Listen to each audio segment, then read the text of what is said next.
सत्संग है, गुरुजी से आज्ञा लेकर यह लिखते समय यदि मुझ में कोई भी भूल हो जाए तो संगत जी मुझे माफ करें। गुरुजी से मेरी जर्नी कब स्टार्ट हुई मुझे नहीं पता, पर मैं मार्च 2023 में गुरुजी सत्संग में पहली बार गई।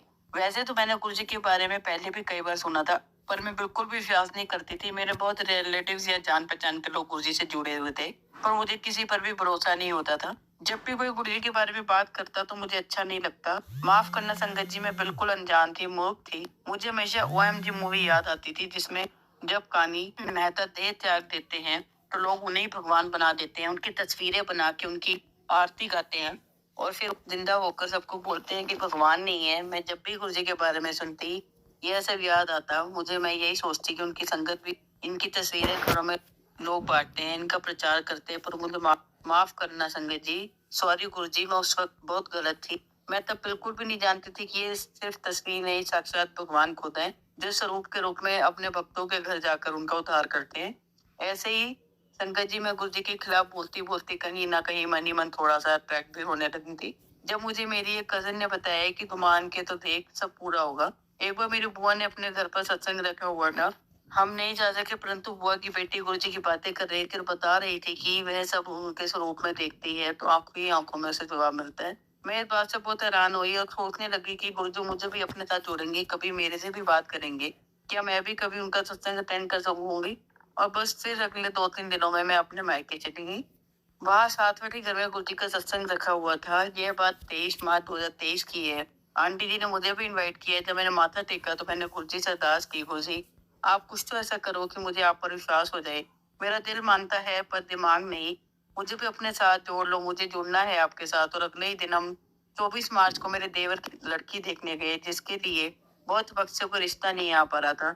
जिस लड़की को हम देखने गए थे वह लड़की भी गुरुजी की संगत थी। उसने हाथ में गुरुजी का ब्रेसलेट पहना हुआ था और पिछले ही हफ्ते गुरुजी का सत्संग करवाया था। उसने हमें बताया कि गुरुजी के सत्संग के बाद ही ये रिश्ता आया। कहीं ना कहीं मुझे लगा कि यह गुरुजी की इच्छा है और बात पक्की हो गई और थोड़े दिनों में ही रोका भी हो गया। मैं 25 मार्च को अपने मायके से वापस आ गई, क्योंकि मैं लोकल ही मैरिड हूँ और मैं अपने माँ के पास रहने गई हुई थी। वहां मेरी बुआ भी आई हुई थी और मैंने अपनी बुआ के हाथ में गुरुजी का ब्रेसलेट देखा। उन्होंने बताया कि ये साथ वाली आंटी जी ने दी है, जिनके घर पर सत्संग था। मैंने भी उन आंटी जी से कहा कि आंटी जी, क्या आप मुझे भी ब्रेसलेट दे सकती हैं। तब आंटी जी ने बोला कि अभी तो नहीं है और अगर मिला तो वो जरूर दे देंगी। और अगले ही दिन 26 मार्च को उन्होंने मुझे बुलाया और उसे ढकने को कहा और मेरी झोली में गुरुजी पॉकेट स्वरूप, जिसके पीछे चुंबक लगा हुआ था, 3 ब्रेसलेट, एक मेरी और 2 मेरी बेटियों के लिए, और एक की रिंग स्वरूप भी हाथ में मेरे डाल दिया। उस वक्त मुझे थोड़ा अजीब लगा कि इस तरह जोली में क्यों डाल दी। इससे मैं अनजान थी। उस समय साक्षात भगवान मेरे पास आ गए हैं। मुझे गुरुजी के बारे में कुछ भी नहीं पता था, सिर्फ इतना ही कि ये कोई गुरुजी है जिनके पीछे आजकल लोग लगे हुए, उनको इनमें चमत्कार दिखते हैं, जो उस वक्त मैं विश्वास नहीं करती थी। तो इस तरह मैं गुरुजी के स्वरूप लेकर घर आ गई। मेरे हाथ में 3 ब्रेसलेट देख के एक मेरी बुआ ने ले लिया। तब मैं नहीं जानती थी कि अपनी ब्लेसिंग्स किसी को नहीं देनी चाहिए। मैंने सोचा कि मेरे ससुराल में कोई गुरुजी को मानता ही नहीं है, कौन पहनेगा ब्रेसलेट। तो फिर मैंने सोचा चलो कोई बात नहीं। मैं अगले दिन एक चुंबक वाला स्वरूप, 2 ब्रेसलेट और एक रिंग स्वरूप लेके घर आ गई अपने ससुराल में। मैं इस बात से बिल्कुल अनजान थी कि साक्षात गुरुजी भगवान शिव और शिव अब हमारे घर आ चुके हैं। मुझे यह बात पता थी कि यहाँ कोई नहीं मानता इनको। पंकज जी, मेरे बच्चे की कपबोर्ड लोहे की थी, तो मैंने वो चुंबक वाला स्वरूप उस पर लगा दिया और आते जाते जब नजर पड़ती तो मैं जय गुरुजी बोल देती बस। बाकी सब स्वरूप मेरे पर्स में ही रहे, कपबोर्ड में बस एक ही स्वरूप लगा था। अब संगत जी, मैंने मॉर्निंग शुरू कर दी और मुझे याद आया कि एक अंकल ने सत्संग में कहा था कि गुरुजी तो हमारे लिए सब कुछ करते हैं, पर हम क्या करते हैं गुरुजी के लिए। वह सिर्फ हमारा कुछ समय ही मांगते हैं कि आओ बैठो मेरे पास, जाप करो। तो ये सोचते हुए मैंने बस गुरुजी का मंत्र जाप करना शुरू किया। यूट्यूब पर वॉक करते करते धीरे धीरे कुछ भजन भी सुनने लगी और मुझे बहुत अच्छे वो भजन, खासकर सिद्धार्थ में उनके भजनों ने मुझे बहुत अट्रैक्ट किया। मानो मैं उनमें ही खो जाती और ऐसे ही मैं गुरुजी को मैं थोड़ा मानने लगी। और कुछ ही दिनों में हमारे ऊपर अचानक से मुश्किलों का पहाड़ टूटा था। अचानक से बहुत सारी प्रॉब्लम्स एक साथ आ गई। उस वक्त ऐसा लग रहा था जैसे अब पता नहीं क्या होगा और कैसे होगा। उस समय मेरे सामने यूट्यूब पर एक मैसेज फ्लैश होने लगा। तब मैं यह नहीं जानती थी कि गुरुजी मैसेज के जरिए बात करते हैं। एक दिन मैंने एक सत्संग सुना जो वान्या आंटी जी का था। उन्होंने बताया कि गुरुजी से मंगो नहीं मन्नो।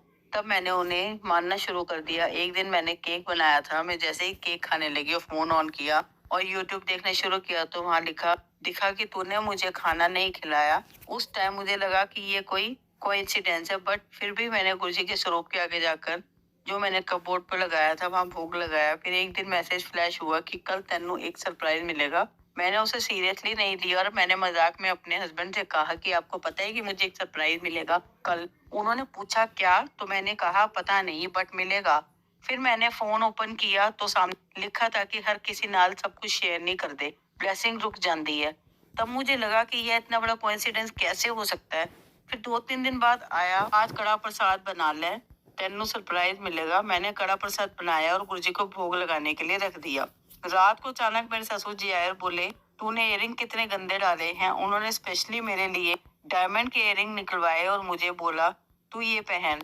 संगत जी, मैंने इयरिंग पहने थे, वह मेरे बचपन के थे और मैं कई बार कह चुकी थी कि मुझे घर पहनने के लिए इयरिंग चेंज करवा दो।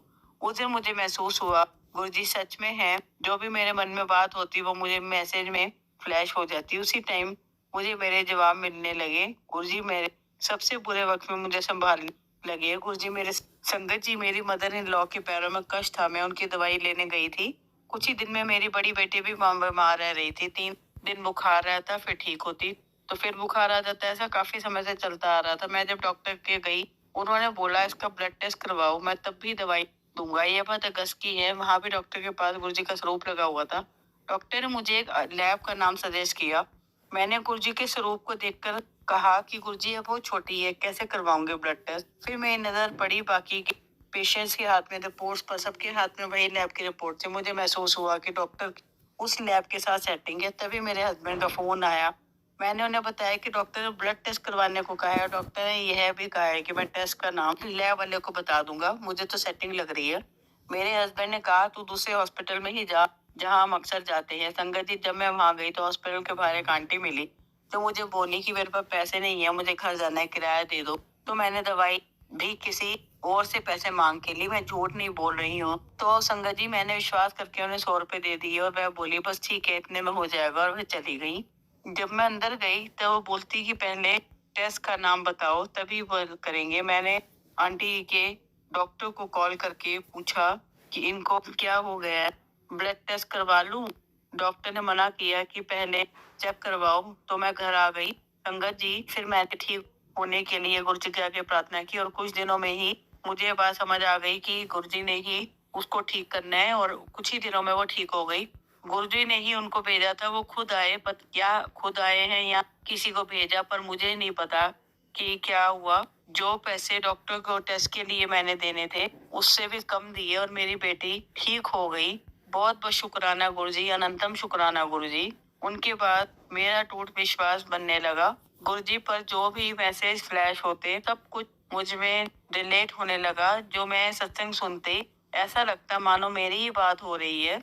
एक बार मेरा मन बहुत उदास था, मैं बहुत लो फील कर रही थी। मेरे सामने सत्संग आया, मैंने वह सुना तो लगा जैसे उसी से मैं गुजर रही हूँ, और सुनते सुनते कब मैं नॉर्मल से हो गई और फिर से खुश होके अपने काम में लग गई, पता ही नहीं चला मुझे। अब मेरी बेटी भी गुरुजी को बहुत मानने लगी। वह जब भी गुरुजी का स्वरूप देखती है तो उनका शुक्राना करती है और आंखें भर लेती है कि गुरुजी की याद आ रही है। एक बार ऐसे ही वह बहुत रोने लगी कि गुरुजी को बुलाओ, मुझे उनकी बहुत याद आ रही है। मैंने उसे चुप करवाने के लिए बोल दिया कि गुरुजी कल आएंगे बटरफ्लाई बन के तेरे से मिलने। गुरुजी सुबह उठ के भी उसे याद आया कि आज बटरफ्लाई बन के गुरुजी आएंगे। गुरुजी से मैं अरदास करने लगी कि गुरुजी, बटरफ्लाई मैं जानती हूँ कि आपको इस तरह नहीं बुलाना चाहिए, आप अपनी इच्छा से ही दर्शन देंगे। अब चाहे आप साक्षात आए या बटरफ्लाई के रूप में आएंगे, ये आप ही जानते हैं। मैं तो समझती हूँ, पर मेरी बेटी की दोस्त थी, उसने उसको बताया कि गुरुजी आज तेरे से मिलने जरूर आएंगे, प्लीज आप इसके लिए उसको दर्शन जरूर दे दे। मैंने गुरुजी के से मनी मन प्रार्थना करी। संगत जी, उस दिन कोई बटरफ्लाई नहीं दिखी।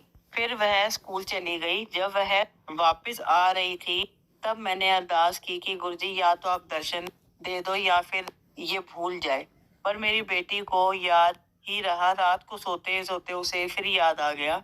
वह फिर रोने लगी। तब मैंने उसे बोल दिया कि गुरुजी बाहर आए थे, हम मिल नहीं पाए। अगले दिन उसको स्कूल ले जाते समय मैं घर से निकल रही थी और मन में सोच रही थी कि जब सभी संगत जी गुरुजी को दर्शन देने के लिए बुलाते हैं तो गुरुजी तुरंत ही आ जाते हैं। पता नहीं हमें दर्शन क्यों नहीं देते गुरुजी। यह सोच ही रही थी कि एक ब्लैक कलर की बहुत बड़ी, बहुत सुंदर बटरफ्लाई मेरे चेहरे के आगे आके निकली और पूरे घर में घूमने लगी। मैंने अपनी बेटी को बुलाया और दर्शन करवाए। गुरुजी का शुक्राना किया। जय गुरुजी, शुक्राना गुरुजी, अनंतम अनंतम शुक्राना गुरुजी। गुरुजी हमेशा हमें अपनी प्रेजेंस फील करवाते हैं। एक बार मैं अपनी बेटी को लेने बस स्टॉप पर जा रही थी। बहुत जोर से बारिश हो रही थी। मैं गुरुजी का ब्रेसलेट रोप अपनी पॉकेट में डाल के ले गई। बारिश इतनी तेज थी कि मैंने बोला गुरुजी कुछ दिखाई नहीं दे रहा मुझे, क्योंकि मैं स्कूटी पर थी और मैंने आइस बंद हो रही थी बारिश में। मैंने कहा और ना जाने कैसे बारिश कम हुई और रुक भी गई। मैं अपनी बेटी को लेके आराम से घर पहुंची और बारिश फिर से बहुत तेज हो गई। मैं इतना हैरान और खुश हुई कि गुरुजी की कृपा से ही ये बारिश बंद हुई है, नहीं तो मेरा बच्चे को स्कूल से लेके आना बहुत ही नामुमकिन सा लग रहा था। जय गुरुजी, शुक्राना गुरुजी। कभी कभी तो लगता है कि मैं क्या हूँ, कुछ भी नहीं, मेरा कोई वजूद नहीं, फिर भी गुरुजी की इतनी ब्लेसिंग्स पता नहीं कैसे हमें मिल जाती हैं। गुरुजी ने खुद मुझे अपने से जोड़ा या मेरे पास खुद आ गए, मुझे कुछ पता नहीं। उन्होंने बुलावा भेजा है सत्संग के जरिए या फिर मुझे अपने आप से जोड़ लिया है। मैं इतनी बेवकूफ पहले कभी नहीं थी। माफ करना गुरुजी मेरे को। जब से आपसे जुड़ी हूँ अब तो हर दिन हर पल एक सत्संग सा लगता है। बटरफ्लाईज तो अब मुझे डेली ही दिखने लगी हैं। जिस दिन नहीं दिखती तो मैं समझ जाती हूँ कि आज गुरुजी गुस्सा है। आखिर अब कुछ ना कुछ गलतियां मुझसे होती भी रहती हैं जाने अनजाने में। नादान हूं ना, ना समझ हूँ। गुरुजी मुझे माफ करना। गुरुजी ने मुझे इतनी बार दर्शन दिए हैं। जैसे भी मेरे मन में सवाल उठते हैं या जो भी कुछ परेशानियां, दुख, चिंता मुझे रहती हैं, तभी गुरुजी मुझे दर्शन देते हैं किसी न किसी रूप में आके।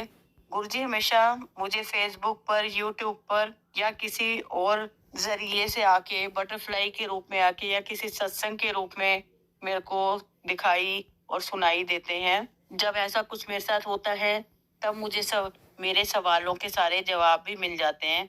हमारे घर में बहुत नेगेटिविटी थी। गुरुजी का मंत्र जाप चलाने से हमारे घर में नेगेटिविटी दूर हो रही थी। गुरुजी की आज्ञा से मैंने गुरुजी का रिंग स्वरूप अपने घर के मंदिर में रखा और अब उसी की पूजा करती हूँ। जोत लगाती हूँ। जिस दिन मैंने सबसे पहली बार जोत लगाई उस दिन मुझे मोर की आवाज सुनाई दी और मेरे दादाजी बोले मोर आ गया, जबकि टीवी कब से चल रहा था और उस पर कोई मोर की आवाज भी नहीं थी। तब मैं समझ गई कि आज गुरुजी ने पूजा मेरी स्वीकार कर ली है और आज मोर के रूप में आवाज देकर हमें अपनी प्रेजेंस फील कराई है। जय गुरुजी, शुक्राना गुरुजी।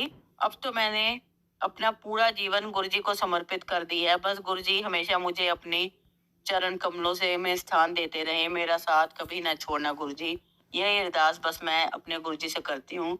एक और सत्संग याद आ रहा है संगत जी। गुरुजी ने मुझे गुड़गांव में एक सत्संग अटेंड करने के लिए 30 अगस्त को बुलावा भेजा। मेरी छोटी बेटी जो कि 8 मंथ्स की थी बहुत रोती थी, तो मैंने गुरुजी को अरदास की कि मुझे आपका पूरा सत्संग अटेंड करना है। मेरी बेटी रोती बहुत है, मुझे उठ के वहां से जाना पड़ेगा। और संगत जी उस दिन मुझे मेरी बेटी ने बिल्कुल तंग नहीं किया और वो सो गई। मैंने पूरा सत्संग अटेंड कर पाई। शुक्राना गुरुजी, बहुत बहुत शुक्राना गुरुजी, अनंतम शुक्राना गुरुजी। अभी कुछ ही दिन पहले की बात है, मैंने एयरपोर्ट्स लिए थे और मैं हर समय गुरुजी के भजन सत्संग सुनने लगी थी। जितना मैं सुनती उतना ही मुझे गुरुजी की प्रेजेंस फील होने लगी। फिर एक रात को मेरे हस्बैंड से झगड़ा हो गया था कि मैं सारा दिन कान में ईयरपोर्ट लगा के गुरुजी के सत्संग सुनती रहती हूँ। जब मेरे हस्बैंड ने मुझसे ये बात कही तो मुझे बहुत ही गुस्सा आ रहा था। मैंने उसी समय अपने एयरपोर्ट निकाले और उनको एक तरफ फेंक दिया।